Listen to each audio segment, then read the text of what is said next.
Hello students, so we are back once again. हमने अभी तक मीडियन, क्वार्टाइल, डिसाइल, परसेंटाइल किया। जब एक्सआई दिया हो तो वो सबको पता चल गया है, ठीक है। Now when XI FI is given,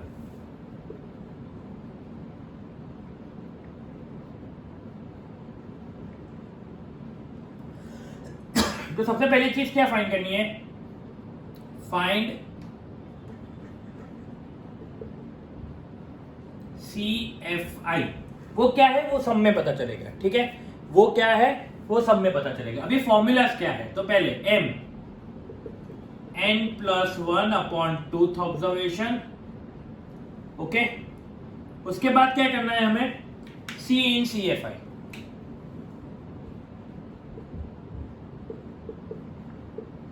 okay. And चलो ठीक है, वो सब में कर लेंगे। सेकेंड QJ, J मतलब हमारा जो 1 2 3 है, n+1 अपॉन 4th ऑब्जर्वेशन, और उसके बाद C इन CFI, okay. DJ, J n+1 upon 10th observation, उसके बाद C इन CFI, ओके। PJ, J हमें पता है कि कौन से आ सकते हैं, तो n+1 अपॉन 100 ऑब्जर्वेशन, C इन CFI, ओके। ये फॉर्मूला है। अभी सब में क्या करना है वो मैं समझा रहा हूं। पहले एक बार इसका फोटोग्राफ ले लेता हूं, okay.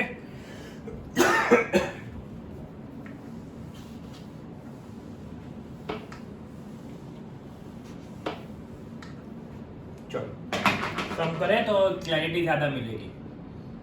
Find M Q3 D6 P45, okay. Clear? XI FI दिया होगा आपको 30, 32, 34, 36, 38, 40, 42, 44।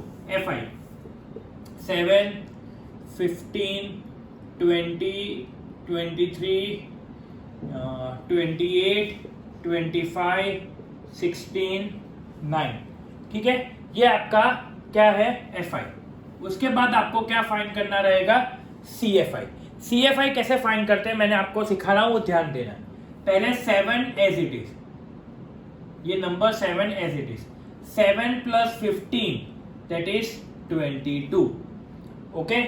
22 + 20 42, करेक्ट। फिर से समझा रहा हूं, 7 एज इट इज लिखोगे, 7 + 15 that is 22, 22 + 20 that is 42, 42 + 23 that is 65, okay.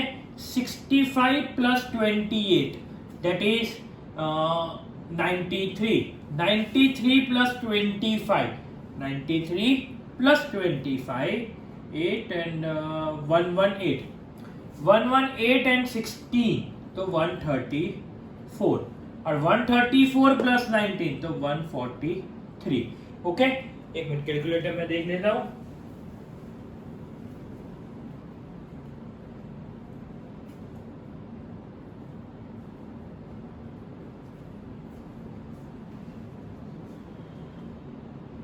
Okay चलो आगे करते हैं। इसमें क्या होगा? हमारा टोटल अगर ये करोगे ना तो 143 ही मिलेगा।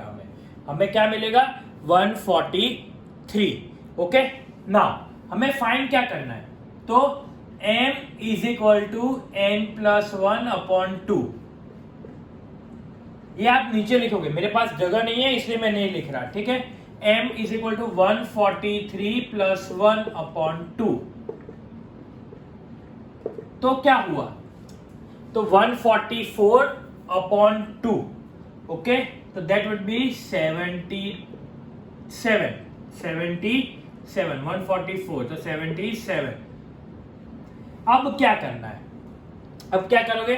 77 CFI में देखो, 77 CFI में कौन से नंबर, एग्जैक्ट सेम नंबर तो नहीं आएगा, ठीक है, सेम नंबर नहीं आएगा, किसी के नंबर के बाद इससे छोटा नंबर कौन सा है 65 यानी 93, उसके बाद वाला देखना है, ठीक है। फिर से समझा रहा हूँ, 77 हमें CFI में देखना है, CFI मैंने लिखवाया था ना, तो CFI में देखो 65 और 93 के बीच में आएगा, 65 एंड 93 के बीच में आएगा, तो 93 के सामने का XI आपका आंसर, दैट इज 38। बस समझ में आया, ठीक है। फिर से समझा रहा हूँ, 77 आप CFI में देखोगे कौन से नंबर के बाद आएगा, 65 और 93 के बीच में आएगा, तो 93 के सामने बड़ा नंबर वाला देख, 93 के सामने आपका आंसर क्या है XI, 93 आपका आंसर नहीं, उसके सामने का XI देखो तो 38, दैट इज योर आंसर, ये आपका 38 आपका आंसर है। देखो Q1 तो सॉरी Q3 है, हमें क्या फाइंड करना है Q3, तो 3n+1 अपॉन 4th ऑब्जर्वेशन, ठीक है, 143 + 1 अपॉन 4th ऑब्जर्वेशन। अभी 144 डिवाइडेड बाय 4 इंटू 3 करना है आपको, ठीक है, तो 144 डिवाइडेड बाय 4 इंटू 3,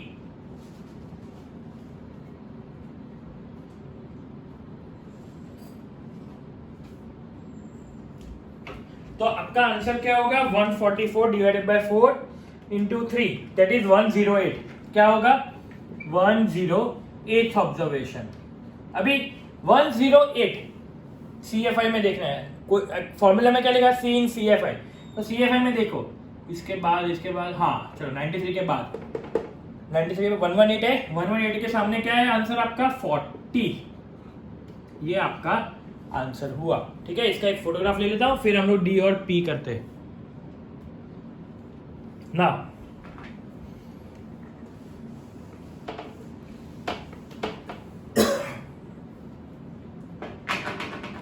चलो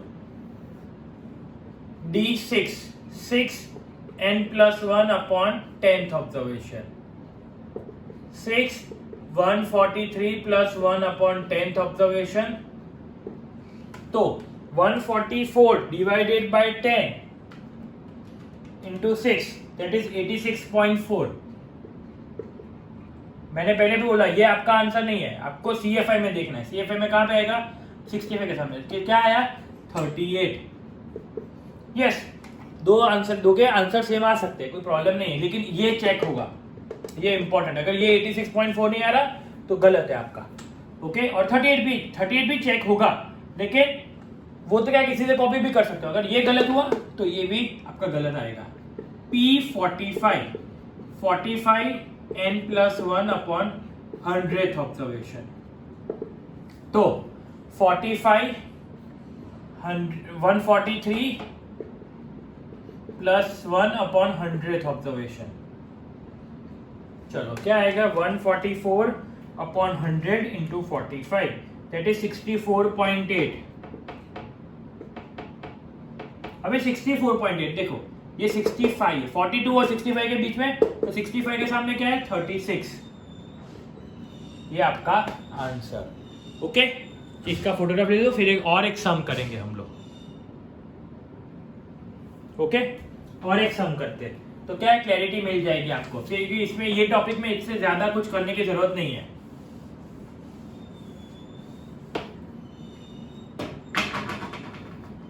find M Q1 D7 P89, ठीक है, P89। नाउ XI,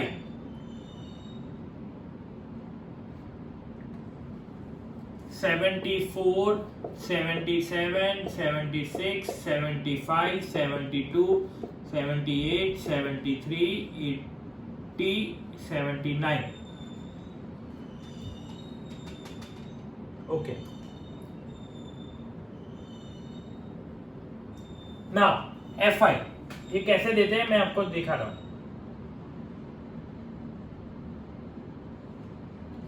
15, ओके, 9 तो नहीं होगा, चलो 16 12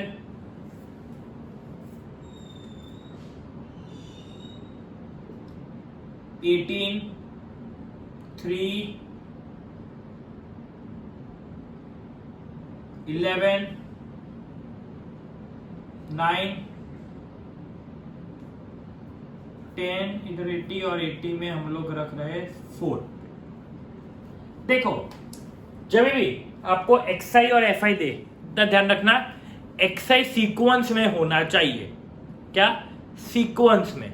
ठीक है, अगर सीक्वेंस में नहीं है तो प्रॉब्लम होगा, तो आंसर सही नहीं होगा। आपको सीक्वेंस में होना चाहिए। जैसा आपने जो पिछले वाला सम किया उसमें 2-2 का गैप था लेकिन सीक्वेंस में था, इधर सीक्वेंस में है नहीं है, तो सीक्वेंस में करो। कैसे? असेंडिंग ऑर्डर में। कैसे करोगे आप? एक्सआई को सबसे लोएस्ट नंबर कौन सा है चेक करो, 72। तो याद रखो उसके सामने का जो एफ आई है साथ में उसको भी ले जाना है, बाय 1 गेट 1 फ्री। अगर एक्सआई को चेंज कर रहे हो तो एफ आई भी उसके साथ चला जाएगा। ठीक है, उसके बाद कौन सा नंबर है? 73, तो 9। ओके, उसके बाद 74, 50। ठीक है, फिर उसके बाद 75, उसके सामने क्या है? 80। फिर उसके बाद 76, वो 12, 77 वो 16 है, 78 उसके सामने 11 है, 79 उसके सामने 10 है और 80 उसके सामने 4 है। ठीक है, नेक्स्ट क्या फाइंड करना है हमें? CFI। तो CFI कैसे फाइंड करोगे? 3 एज इट इज, 3 + 9 12, 12 + 15 27। ये मुझे आता है, आप कैलकुलेटर में करना। ठीक है, देखो पहले 3 एज इट इज लिखा, फिर 3 + 9 12, 12 + 15 27, 27 + 18 45, 45 + 12 57, 57 + 16 ओके 73, 73 + 11 84, 84 + 10 94, 94 + 4 98। देखो इसका टोटल करोगे ना तो वो भी 98 होगा। क्रॉस वेरीफाई कर लेना है, हम हमारे सेटिस्फेक्शन के लिए क्रॉस वेरीफाई कर लेने का। ओके, ये मिल गया हमें। ये क्वेश्चन है, मैं इसका एक फोटो ले लेता हूं फिर सम करेंगे। ओके चलो, क्या फाइंड करते हैं? पहले m फाइंड करते हैं। चलो एक m इधर फाइंड कर लेते हैं, q उधर फाइंड करते हैं। m n + 1 upon 2th observation. n क्या है आपका? 98, 98 + 1 अपॉन 2th ऑब्जर्वेशन, तो 99/2, 99/2 दैट इज 49.5th ऑब्जर्वेशन। तो CFI में चेक करो, 45 के बाद 57, 57 के बाद क्या सामने क्या है? 76 इज योर आंसर। Q1 तो 1 n + 1 upon 4th observation. Okay, n क्या है? 98 + 1 upon 4th observation, 99 upon 4th observation that is 24.75, 24.75, 3 12 27, 27 के सामने क्या है? 74, that is your answer. Okay, फिर क्या है? D7, तो 7 n + 1 अपॉन 10th ऑब्जर्वेशन, तो 7 98 + 1 अपॉन 10th ऑब्जर्वेशन, तो 99/10 इंटू 7 69.3, 69.3, 57 के बाद 73, 73 के सामने एक्सआई क्या है? 77। ओके ठीक है, फिर P89, 89 n + 1 upon 100th observation, 89 98 + 1 upon 100th observation, तो 99/100 इंटू 89 दैट इज 88.11, तो 88.11 84 के बाद आएगा, 94 के सामने क्या है? 79। ये आपका आंसर। ये पूरा सम आपको इसमें देखो हर एक सब ये चारों चीज साथ में नहीं पूछेंगे, कोई भी 2 चीज पूछ सकते हैं, कोई भी 1 चीज पूछ सकते हैं, ठीक है। मैं साथ में क्यों करवा रहा हूँ, क्योंकि एक चीज आपस में क्यों सिखाऊं। टेक्स्ट बुक में आप देखने जाओगे ना तो पहले मीडियन सिखाया, फिर क्वार्टाइल, डिसाइल, परसेंटाइल सिखाया, मुझे वो नहीं करना है। मैं साथ में क्यों सिखा रहा हूँ, क्योंकि आपका क्या एक ही चीज करनी है, फॉर्मूला सेम काइंड ऑफ ही है, तो आपके लिए इजी हो जाएगा समझने के लिए, ठीक है। ओके, आज के लिए इतना करते हैं। नेक्स्ट लेक्चर में बहुत इंपॉर्टेंट लेक्चर है, नेक्स्ट लेक्चर वाला बहुत इंपॉर्टेंट, मैं लाइव लेक्चर नेक्स्ट वीक में लूंगा, ट्यूसडे या थर्सडे, कोई भी एक दोनों में से कोई एक दिन पे लूंगा मैं, बिकॉज मुझे जो करवाना है उसकी प्रैक्टिस मैं आपको लाइव सेशन में करवाऊंगा, तो हमारे लिए भी 1-to-1 के लिए बहुत ईजी हो जाएगा। Okay, clear, thank you.